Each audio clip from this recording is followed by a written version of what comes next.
따뜻한 소금물 정말 좀 위험하다고 생각해요. 대학병원에 계시는 신장내과 선생님들 용기를 내주세요. 저부터 시작해서 많은 의사들이 그런 소금물에 대한 위험성 꼭 알려야 된다고 생각합니다. 인플루언서들 그리고 연예인들 사이에서 소금물 먹었더니 좋아졌어 해가지고 다른 사람들이 따라하다가 뭐 그 사람들이야 자기 구독자 수 늘리고 끝나면 되지만 일반적으로 따라하는 사람들이 하고서 건강이 나빠졌다면 그건 누가 책임집니까? 하다가 안 맞으면 그만이다? 이건 아니죠. 하다가 안 맞으면 그 사람들은 조만간 투석을 할 수 있는 사람이 될 수도 있어요. 소금은 죄가 없습니다. 문제는 그거를 어떻게 활용하느냐에 우리 인간의 문제인 거죠. 선생님 안녕하세요. 안녕하세요. 선생님 요즘에 유튜브, SNS 같은데 이 소금물을 공복에 이렇게 아침에 마시는 게 이제 루틴이 유행처럼 번지고 있거든요. 근데 이게 뭐 좋다는 사람도 있고 나쁘다는 사람도 있고 논란이 많은데 선생님은 좀 이걸 어떻게 보시나요? 저는 정말 우려스럽게 보고 있어요. 최근에 이 소금물에 대한 그 열풍이 갑작스럽게 불고 있어서 누구나 소금물을 먹으면 좋다? 이렇게 좀 오해들을 많이 하고 계신 것 같아요. 자, 소금물 열풍이 왜 이렇게 불고 있나? 저도 좀 의아해서 좀 많이 찾아봤거든요. 어떤 현대인의 불규칙한 식생활, 그리고 생활 습관, 이런 거에서 비롯된 아주 미세한 영양소, 미네랄의 부족의 문제, 그리고 만성 탈수의 문제, 이런 것들이 거꾸로 풍선 효과처럼 이쪽을 누르니까 이쪽이 커지는 것처럼 소금물이 좋다는 오해가 많은 이런 주제로 유튜브에서 이제 어그로를 끌면서 막 나오고 있는 것 같아요. 제가 좀 드리고 싶은 말씀은 여러분들의 몸은 한 번 손상이 되면 돌아오지 않는 장기들이 몇 개가 있어요. 그 중에 신장이 정말 중요한 장기거든요. 그런데 이 소금물을 무리하게 드시다가 콩팥이 한 번 손상이 되면 다시는 돌이킬 수 없는 결과가 될 수 있습니다. 그래서 지금 너무 많은 비의료인 그리고 유사의료에 관련된 분들이 소금물에 대한 얘기들을 너무 남발하고 있어요. 또 그것들에 현혹돼서 일반인들은 너무 많은 피해를 당하고 있거든요. 그래서 이런 부분들은 좀 짚고 넘어가야 되지 않나 해서 조금 민감한 주제지만 저도 이런 얘기를 좀 드리고 싶었습니다. 네, 선생님 그래서 저희 이 팀원들이 선생님한테 오기 전에 우리도 직접 해보자 그래가지고 저희도 이렇게 다 한 명씩 집에 가서 해봤거든요. 소금물 아침에 일어나서 먹는 걸.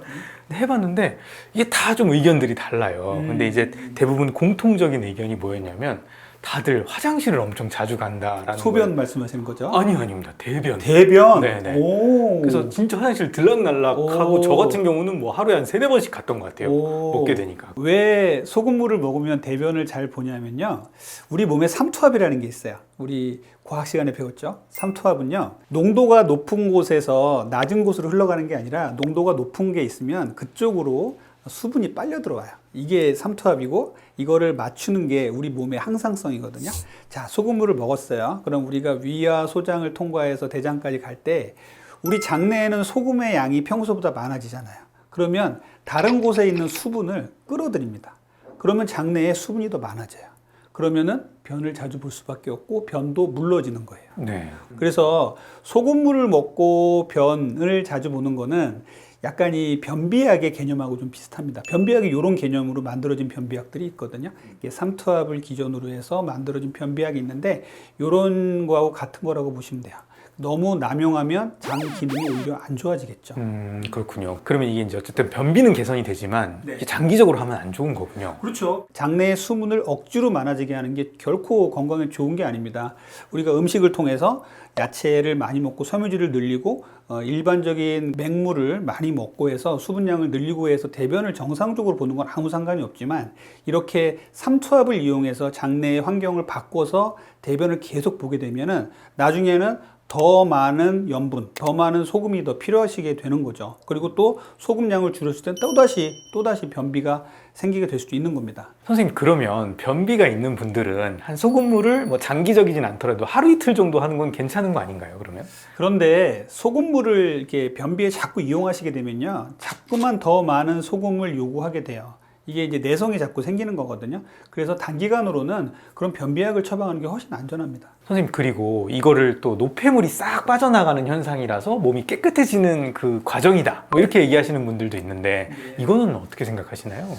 우리나라 사람들의 그 노폐물, 해독 이런 거에 좀 오해가 있어요. 뭐냐면 우리 몸에는요 가장 그 효율적이고 가장 큰 공장인 노폐물 제거 공장이 있습니다.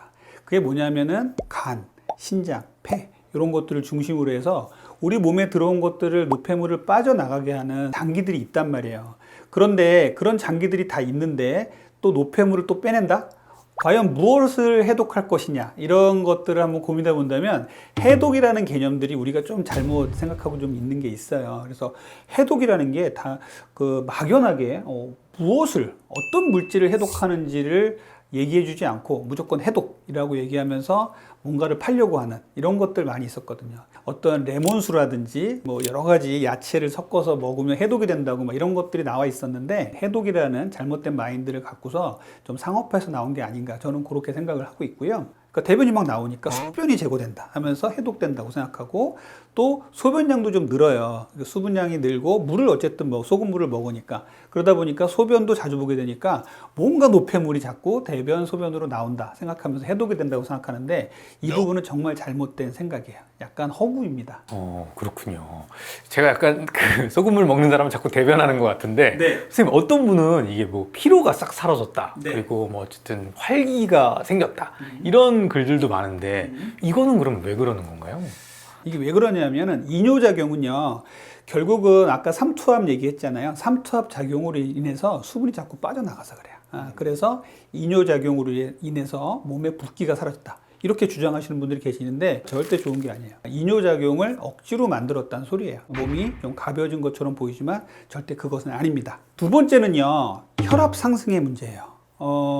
우리가 혈압이 약간 상승이 되면요, 피부가 좀 발그레해지고 얼굴 쪽에도 혈압이 올라가니까 모세혈관이 팽창이 돼서 좀 피부가 탄탄하게 보이고 탱탱하게 보이는 게 있어요. 실제로 저도 진료실에서 그런 분들을 많이 뵙는데 그거는 정말 오해세요. 그래서 오히려 혈압을 계속적으로 올려가서 건강을 악화시킬 수 있는 문제이기 때문에 저는 그런 효과를 누리고자 계속 소금물을 드시는 분들은 오히려 고혈압에 조심하셔라 라고 말씀을 드립니다. 세 번째는요, 이 소금물도요 우리 몸의 그 교감신경을 좀 건드려요. 그래서 약간의 그 각성 효과를 가져온다고 되어 있습니다. 그래서 이 소금물을 먹게 되면은 커피를 좀 일정량 먹은 것처럼 반짝하는 게 좀 있어요. 그래서 아침에 특히 이제 공복 소금물을 먹고 나면 기분도 좋아지고 반짝하고 잠도 잘 깨고 활력이 생긴다, 이런 분들이 계시는 거죠. 선생님, 근데 이 소금이라는 건 뭐 우리 몸에 꼭 나쁜 건 아니잖아요. 꼭 필요하기도 한 건데, 그럼에도 불구하고 선생님은 이걸 조금 말리시는 이유는 뭘까요? 인간의 몸을 영위하는 데 있어서 소금이 정말 중요하죠. 문제는 우리 한국인들의 소금 섭취량이 이미 WHO에서 경고한 수준을 넘어서고 있다는 거예요. 일반적으로 음식에서 먹는 수준이. 그런데 거기다가 또 따뜻한 소금물을 먹는다고, 소금을 추가해서 먹는다고 절대 건강해지지 않는다는 것이고 오히려 위험해진다는 것이죠. WHO 권고 기준이 2000mg인데 2011년부터 해서 점점 줄고 있어요. 보건복지부 그리고 의사들 여러 단체에서 소금을 줄이자 이런 노력들을 많이 해서 소금이 많이 줄고 있습니다. 하지만 아직도 3000mg 이상이에요. 그래서 우리가 이렇게 소금을 줄이고 있는 과정에서 어떻게 보면 그 역방향으로 소금을 더 먹자라는 운동이 벌어지고 있는 거예요. 그래서 이 부분은 좀 우려스럽고, WHO 권고 수준인 2000mg 이하, 하루 소금 섭취량 5g 이하로 먹는 것들은 의료계에서는 공인된 입장이고 WHO에서도 얘기하고 있기 때문에 이 부분은 꼭 지켜주셨으면 좋겠다, 이런 말씀을 좀 드립니다. 두 번째는요, 우리가 소금을 과하게 먹게 되면요, 우리 몸에 소금을 대사하는 주요 기관이 결국은 콩팥이란 말이에요. 콩팥을 억지로 깨워가지고 야근을 하게 만드는 거하고 똑같은 거예요.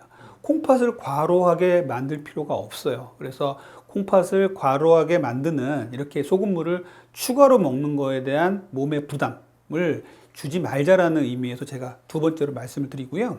세 번째는요, 소금은 중요하다고 말씀하셨잖아요. 그러니까 소금은 자연스럽게 음식을 통해서 섭취하라는 거예요. 우리가 음식을 통해서 먹는 게 훨씬 중요한 건데, 소금물을 공복에 그냥 먹는다? 이거는 올바르지 않은 방법이라는 말이에요. 소금물을 추가적으로 꼭 드셔야 될 분들이 있습니다. 없는 건 아니에요. 자, 어떤 분들이 있냐면요. 에디슨병이라고 있어요. 부신 피질 기능이 극단적으로 떨어져서요. 이분들은 나트륨의 재흡수, 소금이 몸에서 필요하니까 재흡수를 자꾸 하거든요. 이 기능이 없어요. 이런 분들은 소금을 좀 추가적으로 주는 게 좋다고 돼 있어요. 두 번째는요. 지나친 발안을 동반한 열대에서 일하시는 분들. 뭐 열대 지역에 사시는 분들에게 해당되는 거겠죠. 정말로 땀을 너무 많이 흘리거나 이러면은 이제 소금과 같이 물을 같이 드시라. 우리 뭐 군대에서 막 뛸 적에 소금을 집어 먹으면서 뛰잖아요. 이런 것들은 가능하다는 거죠. 그리고 세 번째는요. 일부 기립성 저혈압 환자분들에게는 나트륨의 함량에 의해서 혈압이 움직이니까 소금을 좀 더 먹어서 기립성 저혈압을 좀 올리는 이런 방향으로 치료하는 경우도 종종 있습니다. 그래서 기립성 저혈압의 아주 일부 환자분들에게는 소금물이 도움되는 경우도 있습니다. 네 번째는요. 극단적으로 탄수화물을 줄이는 식사를 하시는 분들이 계세요. 이런 분들이 소금도 같이 적게 드시는 분들이 계시기 때문에 이렇게 극단적으로 너무 적게 드시는 분들, 단식원 가면은 소금물 먹잖아요. 그거예요. 제가 연구를 쭉 봤더니 이렇게 소금물을 매일매일 먹어야 되는 사람들은요, 우리나라 전 인구의 0.01% 이하라고 되어 있습니다. 그러니까 99% 정도의 사람들은요, 소금물을 먹을 필요가 없는 거예요. 그래서 소금물이 필요한 경우는 이런 경우밖에 없다. 선생님, 그리고 제가 생각하기에 이 공복이라는 그 상황에 먹는다는 게 또 문제가 될 수 있을 것 같은데, 이 공복에 먹는다는 게 또 어떤 문제가 생기는 걸까요? 자, 공복은 제가 전문입니다. 공복에 뭐 먹지 마라, 공복에 뭐 먹자 이런 얘기 좀 많이 했잖아요. 아침에 일어나자마자 공복에 소금을 먹는 게 유행이에요. 따뜻한 소금물. 정말 좀 위험하다고 생각해요. 공복이라는 그 상황의 특징이 있잖아요. 밤사이에 싹 비워진 위장관 그리고 우리 몸인데 결국은 음식과 같이 먹지 않기 때문에 완충제가 없다는 거예요. 그러니까 흡수 속도가 너무 빨라요. 갑작스럽게 우리 몸에서 나트륨 농도가 확 올라갑니다. 그럼 신장에서 엄청나게 부담을 받는 거예요. 그냥 먹는 거로 좀 짜게 먹는 거하고 이거는 질적으로 달라요. 공복에 소금물을 먹는 것은요, 아직 공식적인 의학용어는 아니지만요, 혈당 스파이크처럼 나트륨 스파이크를 일으킨다라는 얘기를 하는 학자들도 있어요. 그래서 쾌변을 본다? 절대 좋은 게 아니에요. 우리의 장과 위를 자극을 해서 그렇게 된 거거든요. 그래서 저는 항상 주장하는 게 아침에 일어나서 미지근한 물 한 잔 드시라고 말씀드려요. 밤새 미세하게 생긴 우리 탈수를 정리를 해주고 그리고 신진대사를 활발하게 해주는 데는요, 물만큼 좋은 게 없어요. 그러면 선생님은 공복에 이렇게 따뜻한 물 한 잔 마시는 거, 이런 건 좀 추천하시나요? 맞습니다. 공복에 따뜻한 물 한 잔은요, 우리의 몸을 서서히 깨우고 위장관계도 서서히 깨우게 돼요. 이게 가장 좋은 거거든요. 저는 이제 제일 싫어하는 게 공복에 커피 먹는 거, 그리고 공복에 소금을 먹는 거.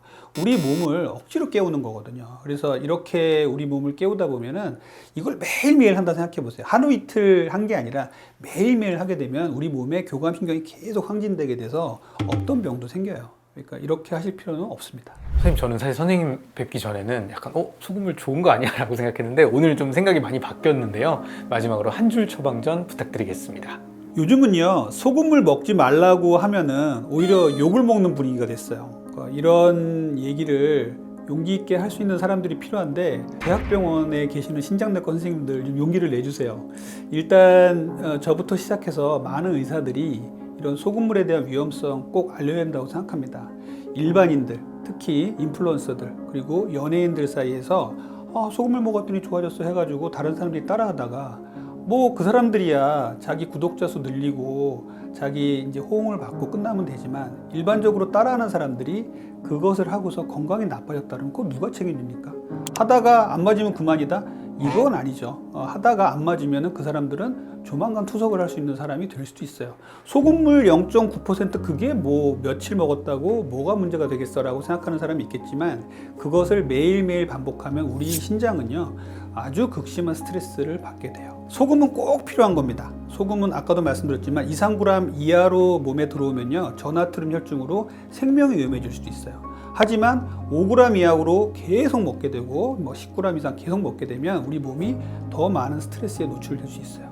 소금은 죄가 없습니다. 문제는 그거를 어떻게 활용하느냐의 우리 인간의 문제인 거죠. 네, 선생님, 오늘 제가 좀 명쾌하게 해결이 됐고 좋은 얘기를 참 많이 들었는데요. 저도 주변 사람들한테 많이 알리도록 하겠습니다. 선생님, 오늘 말씀 감사합니다. 감사합니다.